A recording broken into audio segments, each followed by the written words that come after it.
Hey guys, welcome to part two of the live stream. We're gonna see if this is gonna work for us. Totally lost internet there, and in the meantime, I swapped out that UP train for the K4 of the layout. So I do apologize for that, guys. So we did lose a lot of people in the chat. We had about 30 people watching when it totally went kaput. But I do apologize, guys. Tech difficulties always happen, and we are getting some storms up this way. So, but anyways, guys, thanks for coming back. And I do apologize for that. Things do happen, and if it happens again, I'm just going to use the phone until about 10 o'clock. We're going to run this stream until about 10 p.m. tonight, so an hour from now, if the internet can hold on that long, we'll see what happens. So I do apologize, guys, but we're going to continue from where we left off in the first stream. I replaced the UP train with this beautiful K4 that's behind me. And yeah, we're back for now. Knock on wood, right? So we'll see.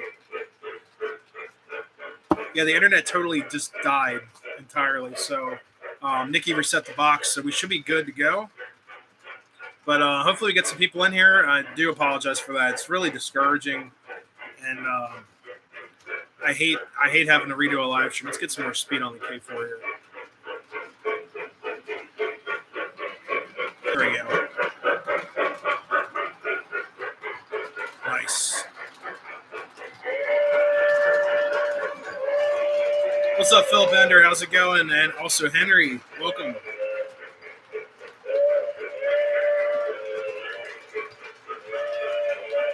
I brought locomotives from yes, a long time ago. I bought some trains from them. Locomotive wise, actually, no, not that too long ago. Actually, I bought a GP30 from them, and it was really nice. It was a Seaboard GP30. What else did I get from them? My Santa Fe FT set. My GG1 was actually from that shop. What else? I think that's it. Locomotive wise, I bought a bunch of cars from them. They're okay. I mean, their prices are a little heavy, but other than that, you know, it's they got some stuff in there here and there that's pretty cool, but their prices are a little high. Working on the layout. What you doing with the layout? Just rebuilding it or building it entirely? What's up, Nomads? How's it going?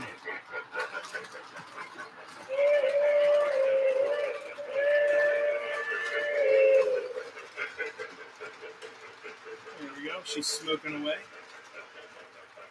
Love this K4. It runs so nice. It runs super smooth. Everything's great on it. Antenna's working great. Very responsive. What's up, Great T? Do you like Alcos?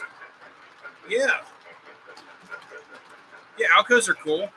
I like the design of Alcos, and they have a very distinct sound of an Alco. It's just very different from EMD. It's got a very strange turbo sound and everything. It's awesome.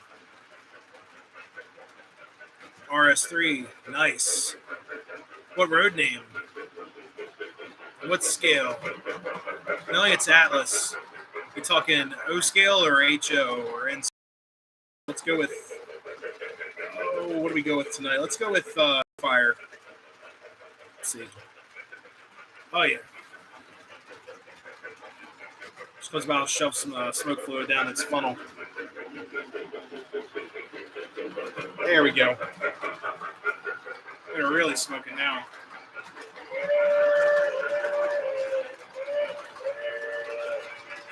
HO, very cool. N-scale RS3. I have one. I have a Milwaukee Road Atlas RS. Yeah, RS3. Yellow with gray roof or green roof. It's pretty cool. I said Atlas. Keep on feeding this thing smoke. Yeah, we're back. For now.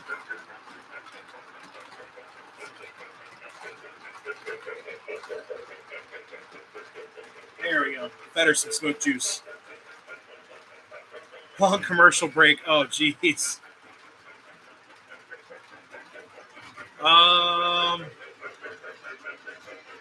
Let's see. Yeah, Rumble. The only thing is, Roscoe, I watch a lot of stuff on Rumble that it's um, been filtered off of YouTube and stuff. A lot of news and stuff like that that they don't want out there. But there's some stuff on Rumble that the thing is with Rumble, I tried looking at the train market on Rumble. There really isn't a train market. So for me to stream on Rumble and YouTube at the same time really wouldn't benefit me a whole lot. Like Rumble, I'll watch a bunch of. I'm not getting into like what I watch on there, um, but I'll watch a lot of news and things like that. But um, Rumble's pretty cool for what it's made for. I know it's a free speech platform. They don't really censor a lot like YouTube does. Like I got censored on YouTube for speaking about. I'm just gonna call it this: the sickness. After I was sick, I got one of my live streams got flagged for misinformation. But I do understand why Rumble's there. I'm glad it's there, but for this channel, it wouldn't be beneficial for me to go to Rumble because the audience and things like that. So I don't think it would work. It wouldn't benefit me. It'd be all this work, pretty much starting up a new channel, getting a following on Rumble, but I don't think it would work for this style channel. Or for like the news channels and stuff I watch, or the news comedians and stuff that I watch, yeah, it makes sense. No, you can't talk about the flu on YouTube. I did, and you know what, guys? I can't make this up. I mentioned that this is a year and a half ago now. Let me turn her down a little bit. There we go. I mentioned that things were getting better, and I'm glad people were out at train shows again. YouTube flagged my stream as misinformation. They also took away the monetization because of the AI. The AI in the chat or in the stream cleared it as misinformation. I didn't get paid for that entire live stream, which I know for watch time and everything, it doesn't really. It's not a lot of money. It's like I don't know.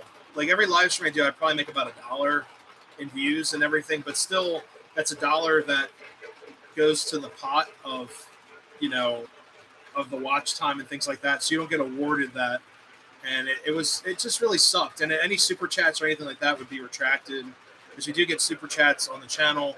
I believe you can make donations to the channel, but the thing is, anything that were to be given or anything would be demonetized and taken away. So it's just very unfair. And I wasn't explaining anything at all. I was just saying, hey, I'm glad things are getting back to train shows and stuff after being locked inside for 2 years. I still went out and did stuff, but I know a lot of people that stayed inside for 2 years. I had to go to work and stuff, but I'm just glad things are getting better too. Oh God, I could never do that. Because you know what's going to happen, right? So we're off today. I don't have to go to work, obviously. We're doing any night shift work. Tomorrow is a full day at work on July. I'm out there getting ready. You know what I mean? Fourth class. Oh, jeez.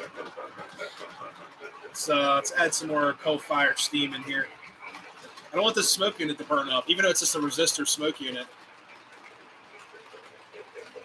Oh, I missed it. Whoa. Banned on. Yeah, it's ridiculous. Big fireworks show over 100,000 people. Woo! I gotta get her while she goes by. Got it. Sweet. Yeah, I know last week, guys, I replaced a smoke unit inside of the Atlantic. She smokes out this whole room now. Like, I replaced the wick. Well, actually, no. The whole unit was replaced because the original unit was actually melting. The resistors were actually coming apart. And when the resistors come apart, they create less resistance. They heat up a lot faster, and it starts to destroy the hardware. So I tore out everything, replaced the smoke unit, had to solder it in because the new smoke unit didn't have the leads on it yet. So new smoke units in there. Also put in a new wick I put it in a fiberglass wick, not the rope style wick from MTH. It's totally different. It's an awesome smoker. This one just has a puff and chuff. You know, it's full scale and everything. There you go. Recently picked up an old New York Central kerosene lamp. Hey, I got one of those. Mine's actually sitting underneath my layout over there. But it's a NYC, I think it's like an express lamp. It's pretty cool. But they're expensive. They're like $100. But man, that's awesome. Mine's from 1912.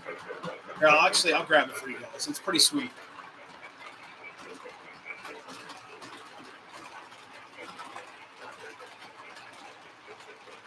Here we go.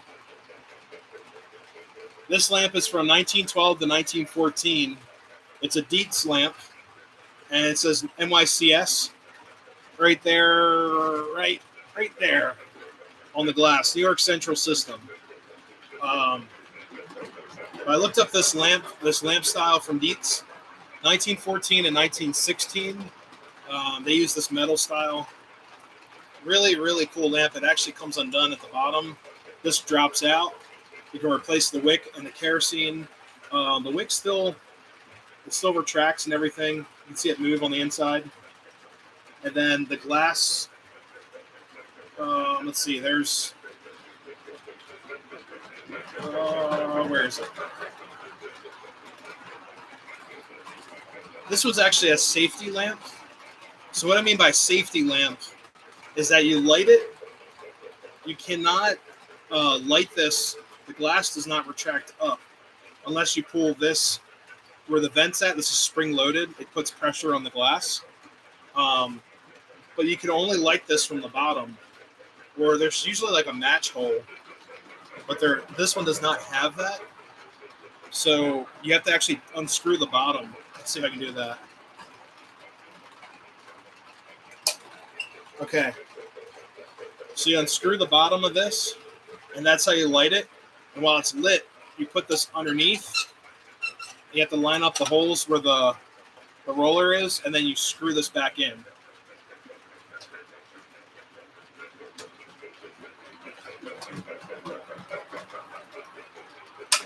And there you go. It's locked and loaded. Even though I just totally tipped it on its side. But this is considered a safety lamp because you cannot light it underneath unless you pull this up and then lift up the glass.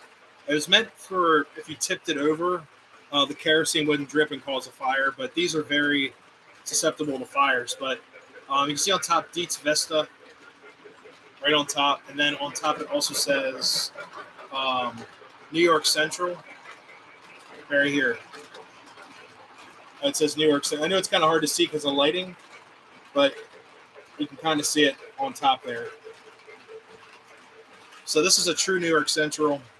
Then this also retracts down for storage. The internet crapped out. That's what happened.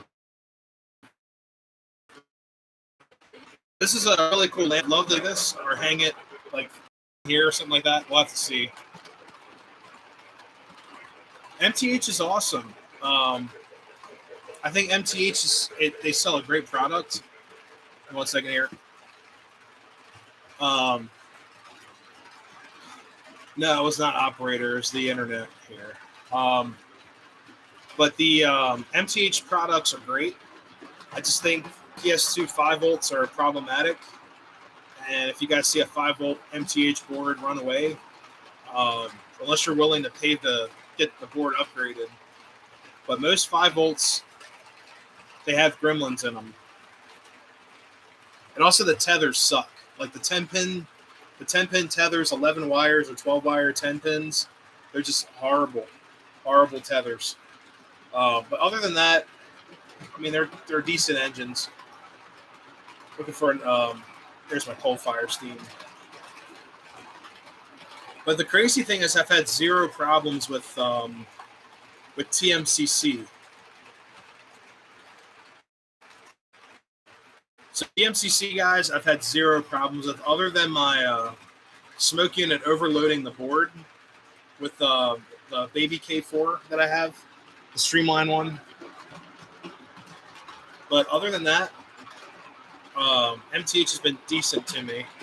PS1 stuff's alright. It's a little dated for sounds, but you do get a fan smoke unit most of the time. I mean, hell, this engine's 20 years old. It's running great, and the DD1s have a gremlin, and then what else? The Decapod still works great. That's an awesome runner.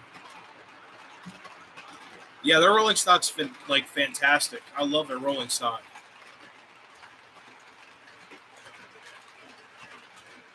Two Long Island searchlight towers. Very cool.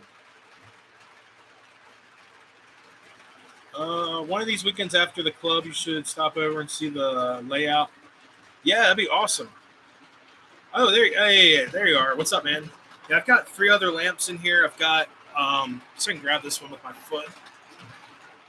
Oh. Give me a second here. Let me lower my chair down. This is also a really rare lamp. This is actually an Amtrak, an official Amtrak lamp. And this is a Starlight, as you can see with the star. It's from Starlight Company right here. And this is very heavy, but it's a flashlight. It's stamped Amtrak underneath the handle right here. Wood handle. And then you get 2 different brightness on here. And then you get on off. That's it. Plastic lens. I actually restored this. And then the end pops off. Doesn't really screw on. You just kind of have to pop this off. And it's extremely clean on the inside. But this is an Amtrak lamp.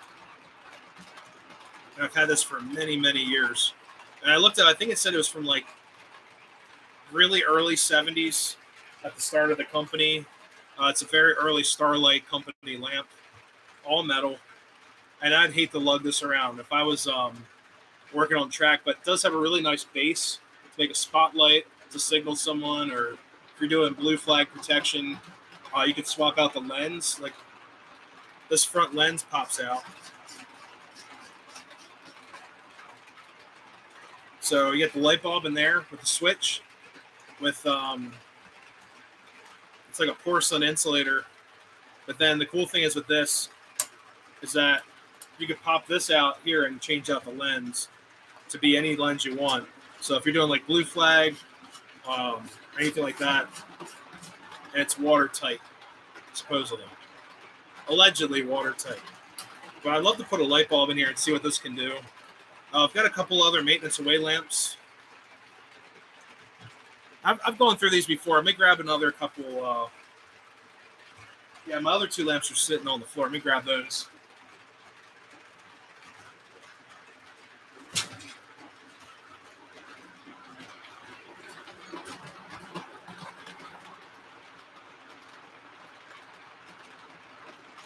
So this is one of my favorite lamps. This one is a maintenance away lamp, RWP style lamp. So these would hang from a piece of equipment or a cart, and they're also, you'd also have to walk around with it like that. But it's a red lamp. It's a red lens. These are really, really old, and this one says PDH on it. So I'm not sure what PDH is, but I think it's a Dietz lamp. And this was really cool. It actually unhooks from the top. And then this opens up like so to light it. And it closes, spring loaded, and locks down. But this is like a road worker lamp on the railroad. Really flat base. And it's supposed to be like tip proof. And then the lens is original, and there is no wick, but the wick adjustment is still here. And you can carry it around like that as well. Then my other lamp, this one's just a typical Little Wizard, as they call them. It's from Dietz. Let's see. Dietz, New York. and it's a Wizard, or actually, let's see. This is actually a Dietz Monarch. Yep. This is a minor lamp, just red lens right there. So this one's in the best shape of all the other ones. This one's not as old. It's old, but it's not as old. But maybe it wasn't as used as much. But yeah, it's just, you hear these called like hurricane lamps, things like that. But those are my lamps that I have right now. I'd like to get a PRR lamp, but I'm not paying like $300 for one. They're pretty expensive.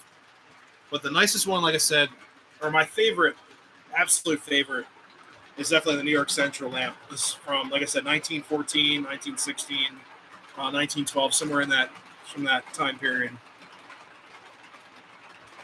And no, I haven't lit any of these before. I think they should be on display, for sure.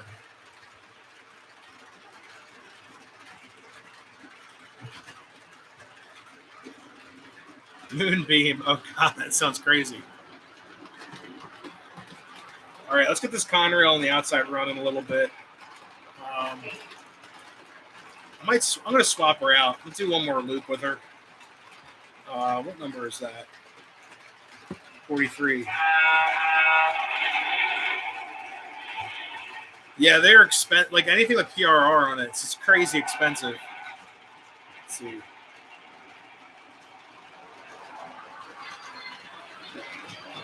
Yeah, I've seen them for like 120, 150, but I haven't.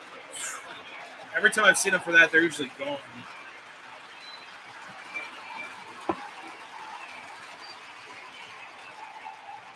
There we go. Which Burke are you talking about? What's up, Brian Rock? Welcome to the channel. Welcome back to the stream. Get at least one PRR lamp, just one, stamped in the glass. Pretty cool.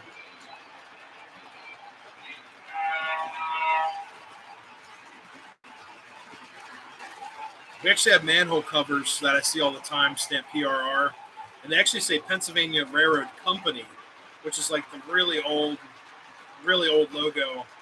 There's like a keystone stamped in them, and it says Pennsylvania PRRC, which I just thought was really cool. Pennsylvania Railroad Company. You'll see those like around Lancaster Station. I saw one on the main line 2 weeks ago near Lidditz. It's pretty cool.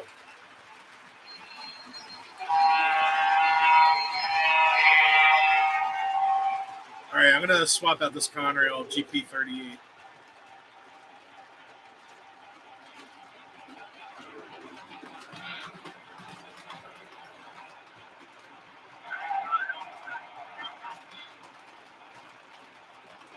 Don't drink bourbon except for holidays. Oh, geez. All right, we just shut her down. Let's get on track one here. So, add some smoke fluid. How's it going? But yeah, I got to find something else to run on that outer track. Shouldn't be too hard. All right, guys, we're right back to swap out that engine.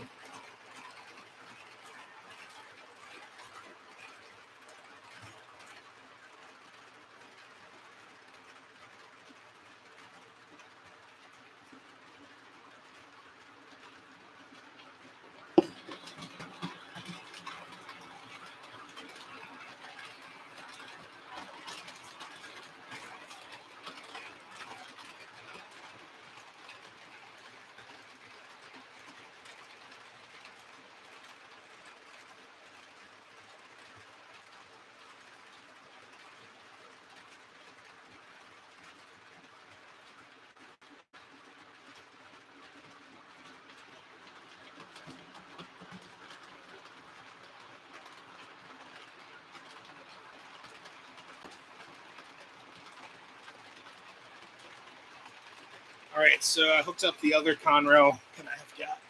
What's up, Danny? Happy 4 to you as well. What's up, Thomas Moore?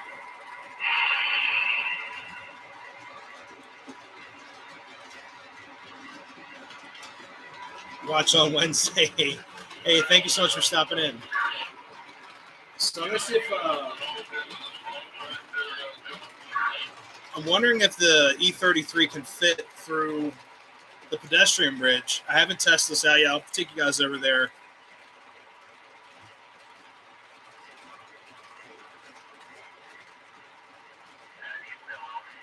It should be able to clear it.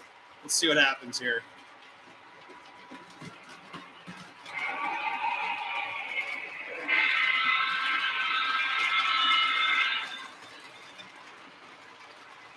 All right, so it's also Protosound 1.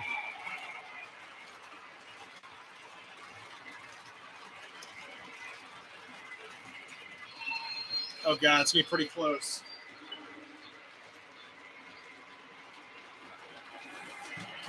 Oh, it grazed it. Oh, the catenary, the pantograph just tapped it. Let me actually lower the pantograph entirely. There we go. I guess it's one downside of having the ped bridge on here. Pedestrians. And I haven't ran this in such a long time, but it's running great.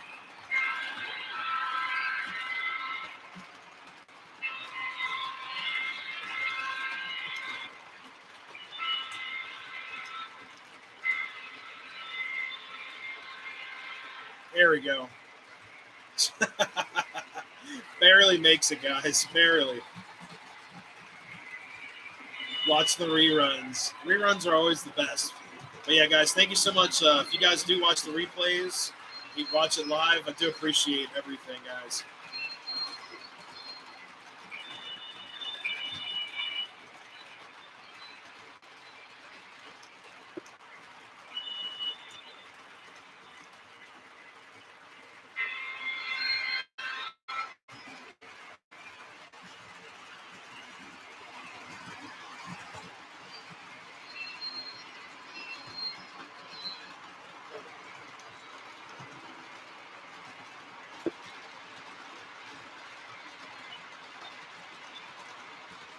We're on OO on HO track. Yeah, Double O is pretty cool. There's actually a channel, Sam's Trains. A lot of his stuff is Double O. Really cool channel. Even though I'm not an HO scaler, I love watching a lot of his stuff. It's pretty cool.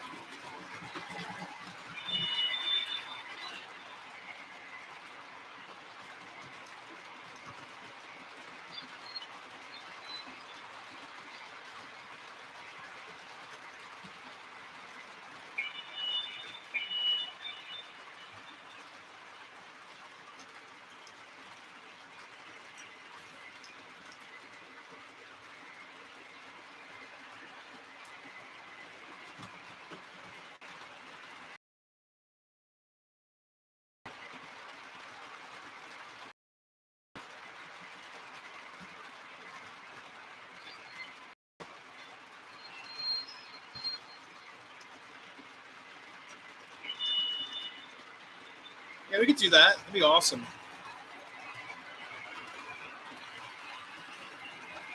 Yeah, the Conrail trailer's still on the roof. Yeah, it's been a while since I've worked on the railroad, guys, up here.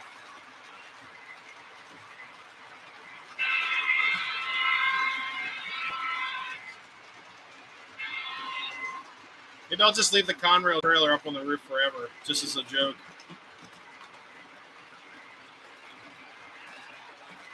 Double O is taller and longer. Okay.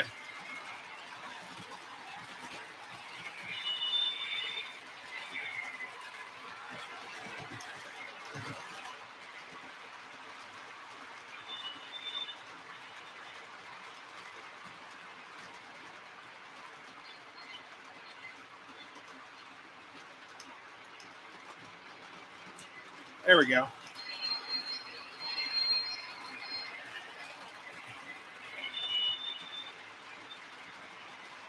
Oh, I forgot to bring our steam engine back to life.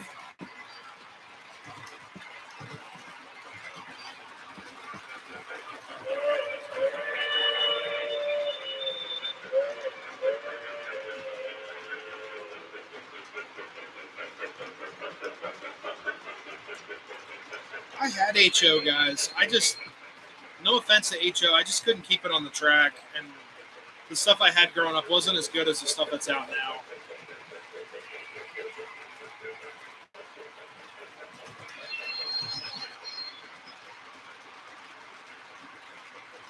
Plus, I've always liked the O scale. It's just the tradition of it.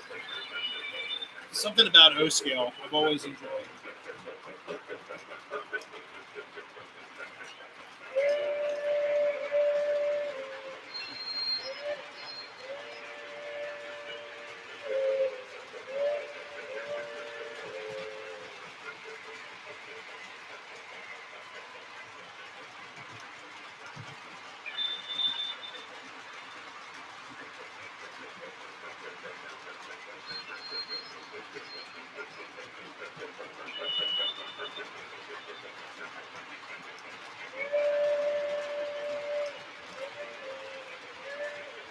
I do not know Eric. I ran into him at York. I said hi. That was the extent of that that conversation. But no, I do not know Eric. What's up, David? You're back. Thanks so much for stopping in again. And guys, I do apologize for that that total malfunction of the internet. Send my grievances to Comcast. yeah, I know Eric's. Yep. No, he was at York last year. I ran into him. I said hi, and that was it. So.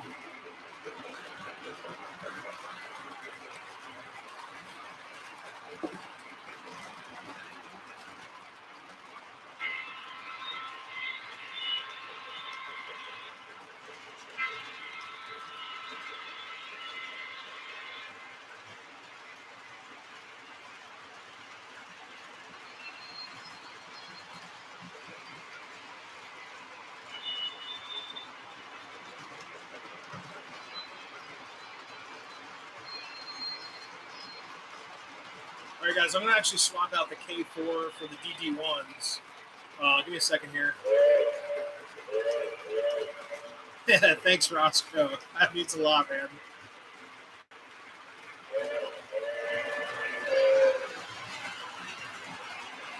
Yeah, let me swap out the K4. She's been running for a while. Getting warm.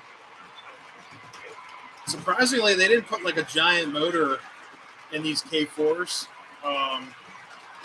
The motors are actually pretty small compared to like the motors inside of like my Atlantic.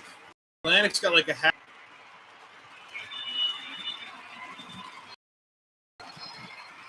Yeah, she's really warm. Woo.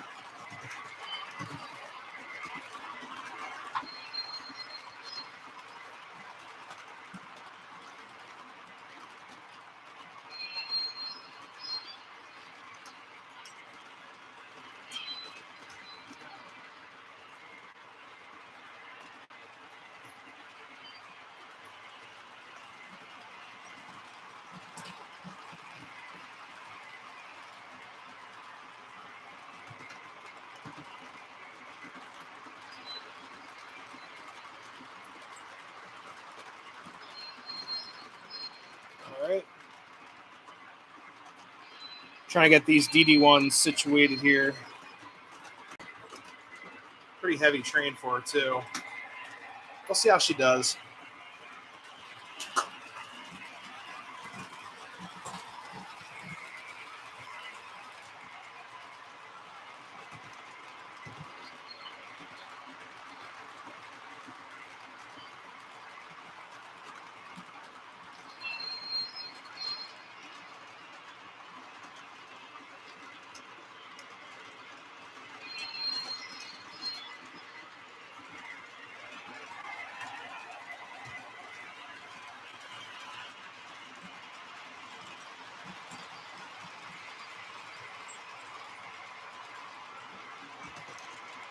I try, guys. I mean, if you guys have questions on stuff, I always like to help out.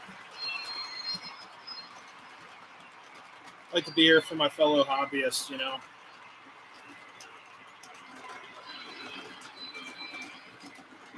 Or like when, tethers come undone on your trains and I'm trying to run. The DD1 tether. Oh man, this tether's awful. Garbage design on this thing.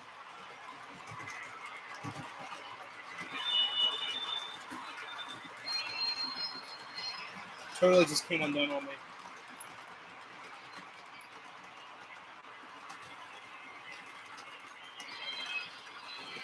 Gotta find like a screwdriver to like put the tether back.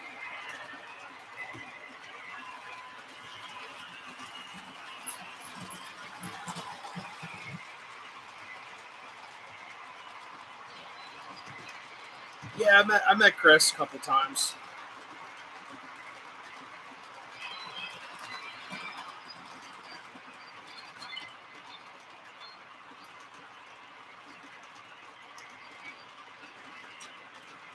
Sorry guys, trying to get this DD1 situated. She is just not behaving.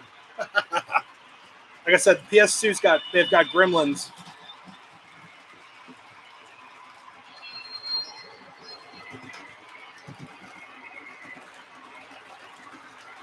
All right, that one's on. That pilot's on.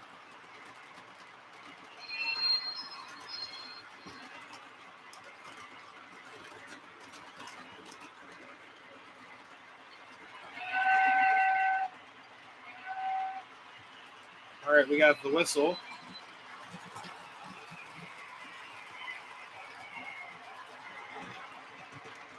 That'll charge up for a second.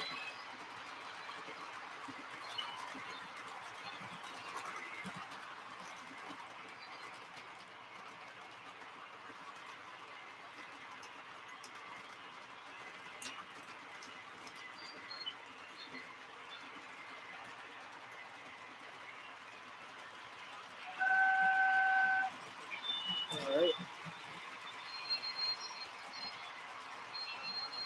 Yeah, guys, don't forget the like button.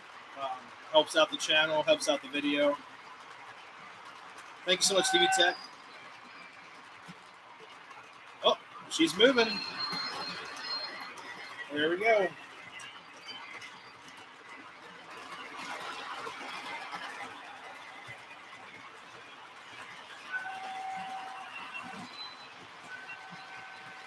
There we go. We got DD1s rolling.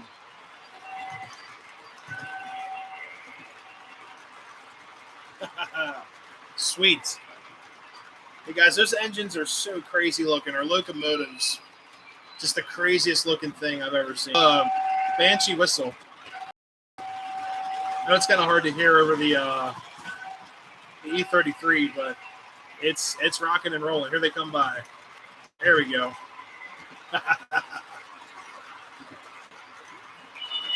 They're just the coolest engines to watch, with the running gear and the giant drivers on them.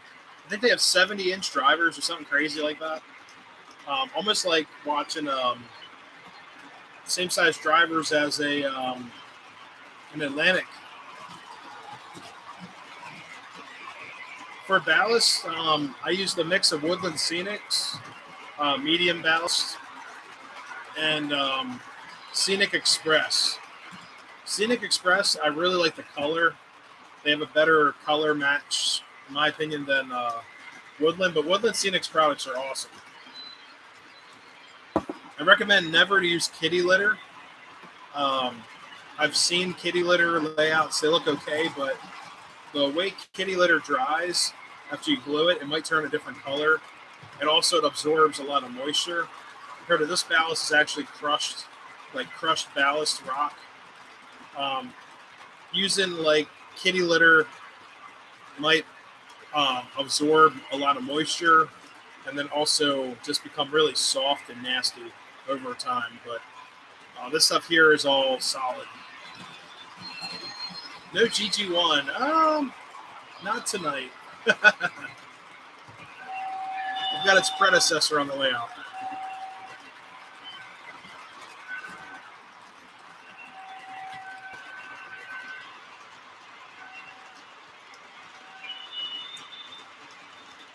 Got the DD1s on the layout, not GG1s. There's actually a set of BB ones on Train's website right now. It's like, oh man, they're like $500.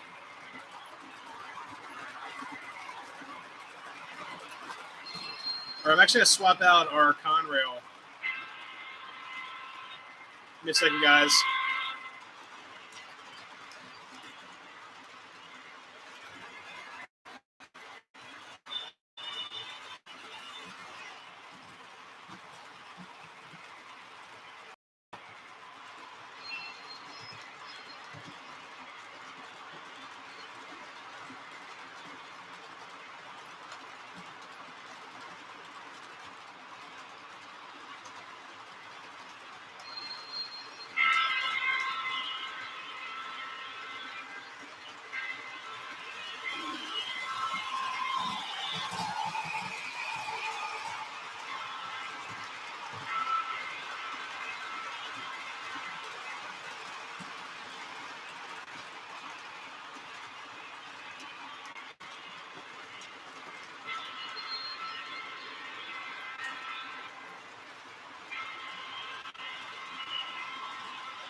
All right, I'm actually gonna swap out the E33 really quick.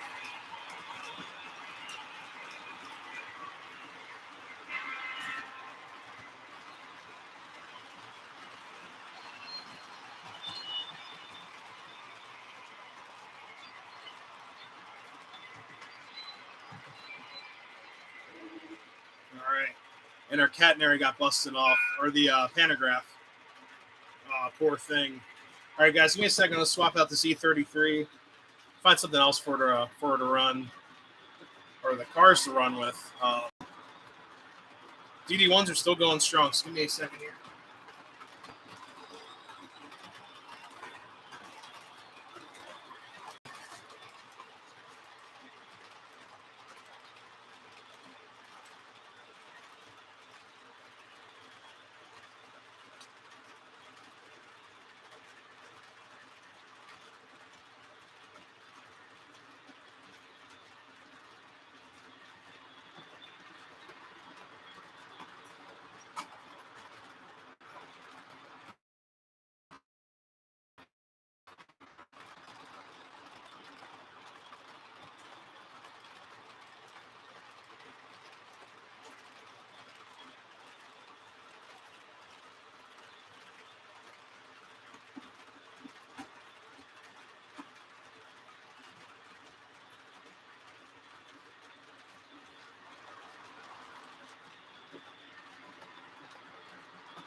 All right, guys, we got another classic. Got my RS unit hooked up here. Good old Proto Sound 1.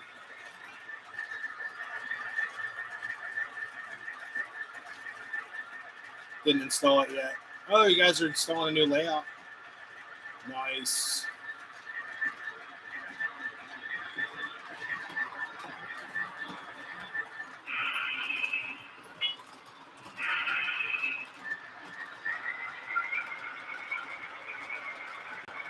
Got another PS1 engine here. Since it's just screaming away.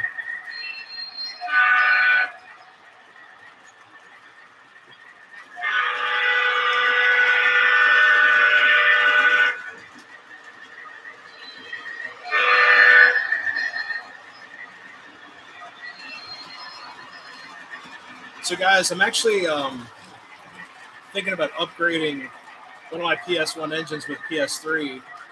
And this Alco going around right now, this Pencentra Alco, is on the top of the list to get upgraded between this engine and then also my my Western Maryland GP9.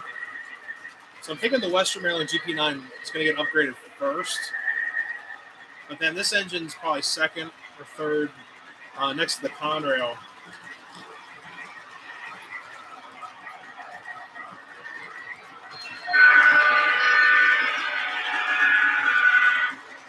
also love this horn on this engine.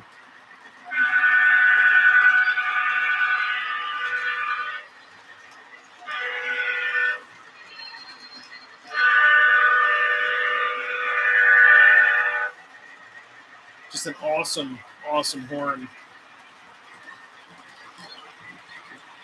This engine actually has pretty good speed control, being PS1. It's a later PS1, and I think it's an RS11.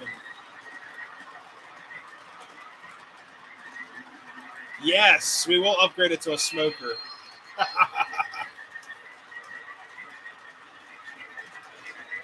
think it's an RS11.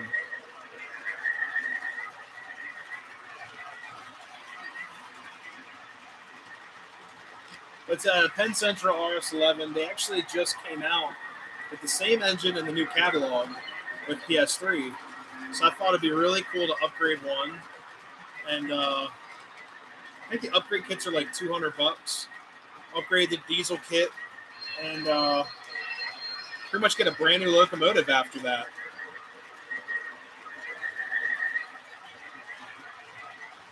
I know, I wish I did have more tracks up here. But I always plan on having 2 tracks or 2 separate loops. So I can have friends over to run trains, things like that.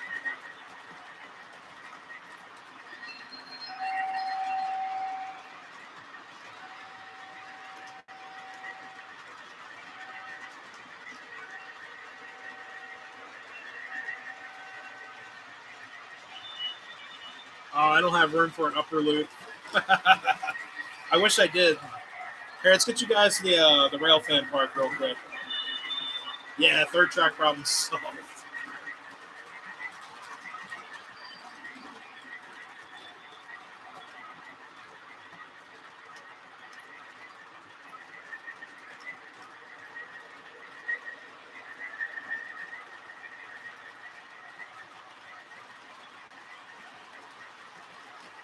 There we go.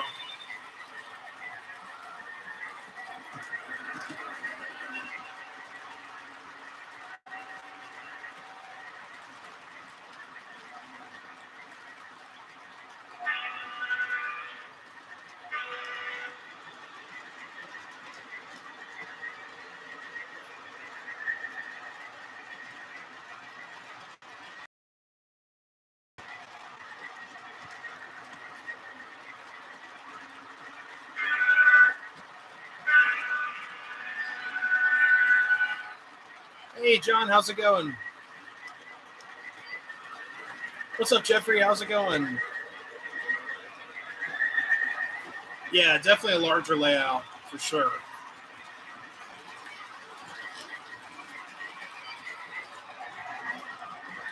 Yeah, I definitely want to upgrade this this Alco. Well-deserved upgrade.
So, guys, we're going to go until about 10 o'clock, and then I'm going to call it a night. I got to wake up early for work and everything. Yeah, Spirit of 76, that's a really cool set.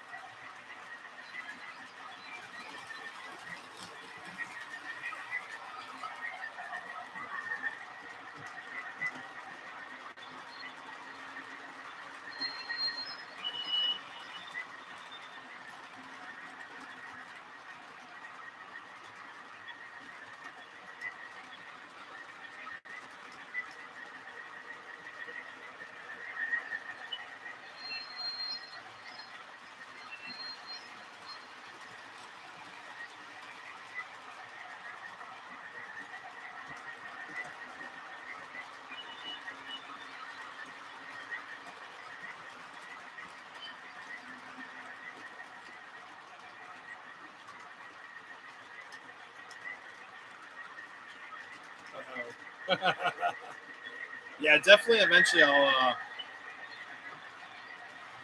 definitely have to get a larger layout.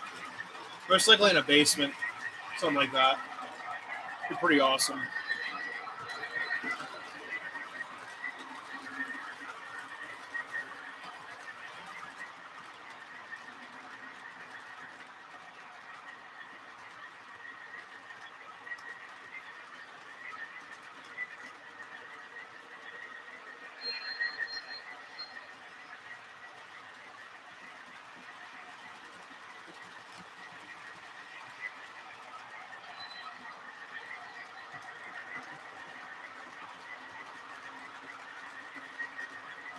What's up, Chris? How's it going?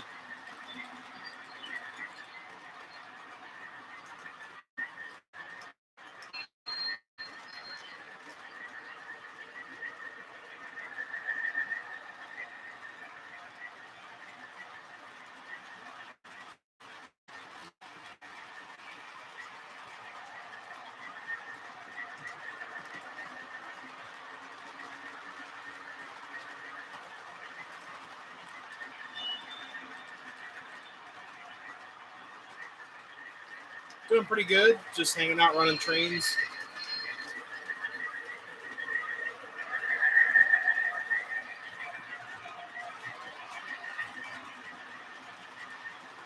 Huh. 4-track main. Nice.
Hey, Radar, have a great night. Thanks so much for stopping in.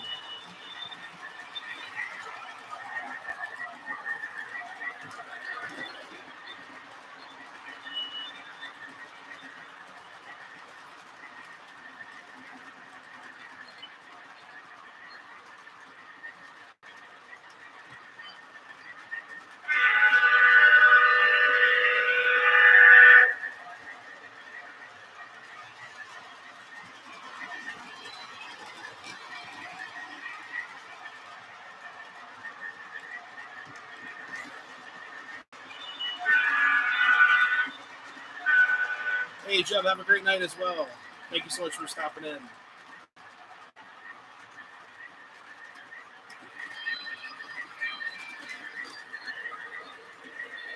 All right, guys. So there I am. So we're back. I'm actually about to close the stream down.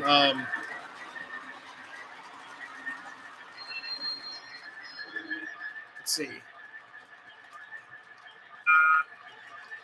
There's one engine down.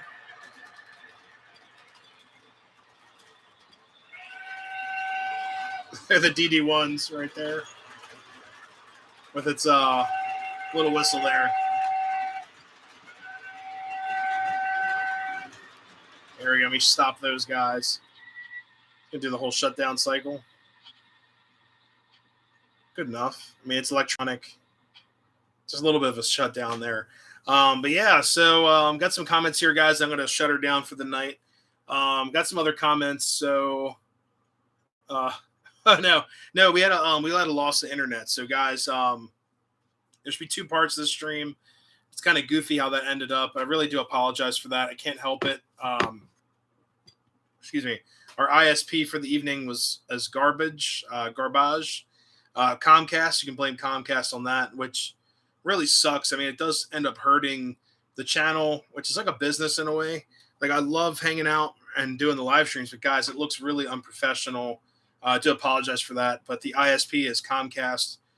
For some reason, they like resetting hardware at like 8:30, which is usually why I've had so many tech difficulties before 8 o'clock.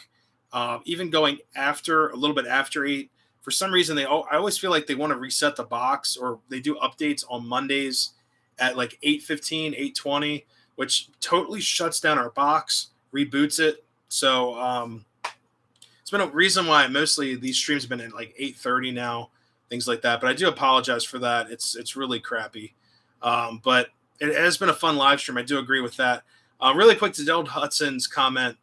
I did get rid of the EP5. Let me actually fix the lighting here. I ended up selling those at York, or the one at York that I had, only because I wasn't running it a whole lot. It had Pullmore motors in it, which was like a big letdown. That locomotive would run so much better if it had DC motors in it, like cam motors, DC cams, and speed control. That engine only ran, well, it ran conventional, but for some reason it just did not run as anticipated. It was a great engine, honestly, an all-looking engine, very traditional. The EP5 that I had, guys, I sold it. I sold it to trains at York. Used the money to buy more trains. So it ended up working out, but it is what it is. But I'm starting to rotate a lot of the collection out. I'm starting to get rid of a lot of things I'm just not running. Got rid of like 90% of my semi-scale stuff. It's just, unless it's post-war, I don't really sell post-war. Like post-war, a lot of you guys might get upset at this, but post-war does not have a really good resale value, in my opinion. Post-war is also like super, I want to say the market's flooded right now with post-war. And some of you guys have heard me say that. I mean it out of 100% respect. Like, I love post-war. I think it's really fun. It's a really fun era in the toy train world.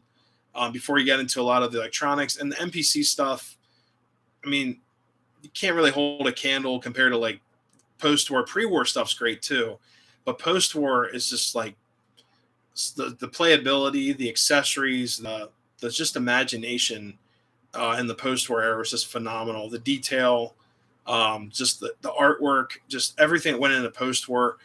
I don't sell post-war stuff. I just can't. It's hard to sell post-war. It's just so much out there, but I think it's just a lot of fun to mess around with sometimes. So I'm not selling post-war, but I have sold a lot of NPC stuff. I've sold a lot of my PS1, Protosound 1, and actually I got rid of all my PS1 Steam engines, and also got rid of my PS1 RDCs. I traded them in for my Legacy GP7 that I bought or traded up for, and just the collection's changing around. That's all. It's just it is what it is. And I'm also at the Railroad Club now, so I can't run conventional with other people at the club. Like, we had an event 4 or 5 weeks ago now, or not that long. Well, about 4 weeks ago, and we had to share tracks. And you're running command mode, so you can share tracks with other people. I prefer taking stuff that's got speed control, so you're not like sitting there at the throttle constantly, even though the layout's completely level, laser leveled out. But I don't want to hit anyone. I don't want to break anyone's stuff. Sometimes trains do get away from you, like especially with DCS. Using the Wi-Fi DCS, it's a little finicky sometimes, but for the most part, like 90% of the time, we have like zero issues. But it's just the collection's changing. My interests are changing, changing with the electronics and such. Finding out, there's a lot of stuff out there that's already been made. So a lot of the newer stuff that's being made, you can either find an older version of it for a much better price, and the electronics you can upgrade so easily. They're post-war parts, guys. Post-war parts, I would say some of the modern parts are easier to find than post-war parts, and post-war parts have been super like hyper manufactured and everything. You know what I mean? Yeah, yeah, yeah. Oh god. Oh man, but yeah, it's like pre-war parts. There's a lot of remanufacturers. I know Hennings makes a lot of post-war parts and stuff like that. Took out 3 tracks. Couldn't figure out what. Oh god. Oh geez. But yeah, we had a couple situations like that too. Like I lost the speed control on one of my DCS engines, things like that. It's all good. Anthony said, "All my PS1 stuff my dad bought me, so you'd be upset." Bought my own PS3 and Legacy stuff. You know, I totally get that. I have four or five engines, 5 engines in the collection that my dad bought me that mean a lot to me. They're conventional, but they all have a special place, you know, memories and you know, just in my thoughts. So what's up, Adventures of the Lark? How's it going? Yeah, you almost ran in the back. No worries. I don't lay out this. Maybe we don't hit anybody. Now my dad bought me an FT set before the Lion Chief stuff came out. I'm not a huge fan of Lion Chief, guys. I think it's a cheap way out. I know they have Lion Chief Plus, so you can at least connect with TMCC or your phone, whatever. But I think it's just such a cheap way out compared to just going TMCC. But I'm just not a huge fan of Lion Chief. But I have a pre-Lion Chief FT Santa Fe Super Chief set, or that's the El Capitan set. Love it. Beautiful semi-scale set. The FT looks amazing. The sounds are great. The crew talk is pretty cool. That was like one of my first sets with rail sound, so I have that set. My dad also bought me a B&O full-scale Hudson from Williams that needs to be upgraded eventually. I'll probably upgrade it. And also I've got my GG1 set that's conventional. It's an anniversary set of the GG1. It's semi-scale, but it is a Lionel. Also 3 full cars or heavyweights that look amazing, so I'm never getting rid of that set. And then also my Strasbourg #1 Plymouth that he bought me for I think a birthday gift or Christmas, something like that. But those are all of all the engines I'm going to hold on to. All of them are conventional, but I'm so glad that FT does not have Lion Chief. I'm just so happy. They had Lion Chief engines at the Strasbourg shop when my dad bought it, and I was like, "What the heck is that?" Like, I had no interest in it. But then it was funny because Lionel actually recalled that model. They recalled that engine because apparently BNSF went after Lionel for painting it the wrong color, and they recalled them. They said, "Oh, you would get a new Super Chief with the new and improved Lion Chief remote." And I was like, "No." I held on to it. So it's all good. What's up, CSX Productions? The phone line needs a handheld cab 3 if there's no more cab 2s. Yeah, it should connect to it, hopefully. Hey, no worries, CSX Productions. Yeah, no worries. Yeah, I'm just not a huge fan of just only having to deal with the phone that remote. The phone part's not a problem. In my opinion, it's that just that one remote only connects to that engine. I just think that's bogus.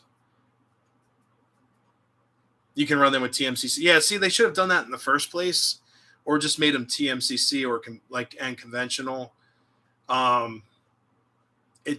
already had TMCC out for about 10, 12 years at that point.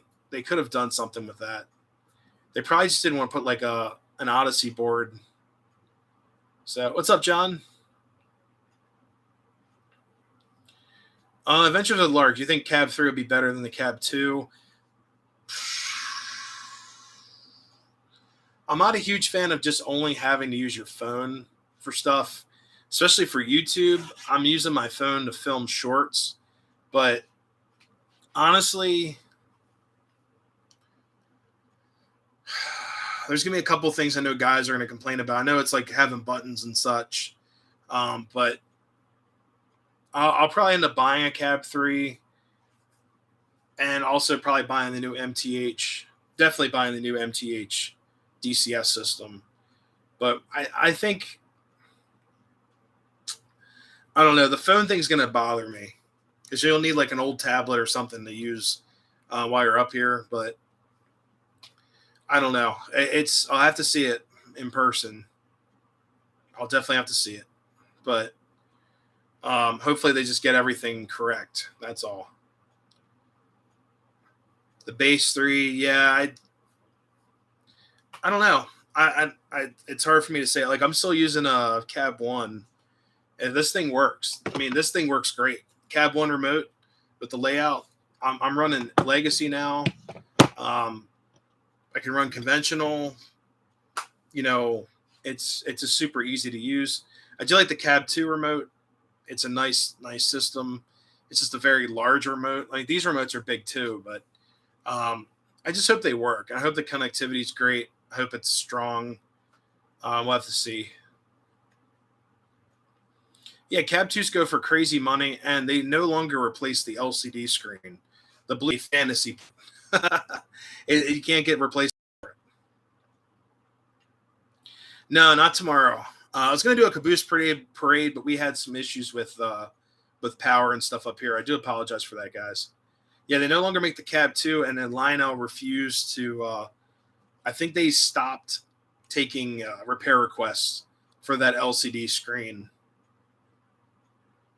Yeah, I prefer the remote too, but it's more expensive. They're cheapening out.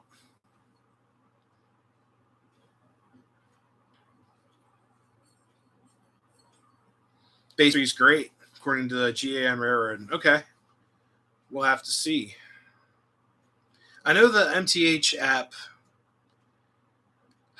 My DCS Explorer works. I just have a track issue now that's causing some problems. I might have to do some jumps here and there. But for the most part, the Explorer works really well. You just can't have any like dead spots in your track. You can't have any, what do you call it? Intermittent connectivity in your track. You'll just lose connection. So just keep that in mind too. But I know Lionel stuff works differently than MTH's stuff. I'd like to know the specs in the Cab 3 or the Base 3, like figure out how many amps it can pull, how many tracks. I'd love to know all of that stuff before I just shell out the money and buy it. I want to know the data. So, but anyways, guys, I'm going to head out of here. I got to go to work tomorrow. I know it's 4th of July, but I've got to run to work nice and early. Got to be there at 6 a.m.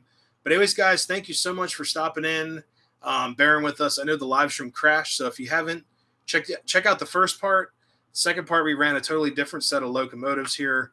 But I want to thank you guys so much for stopping in, sharing your Monday night as well. And hopefully you guys have a safe and great holiday tomorrow.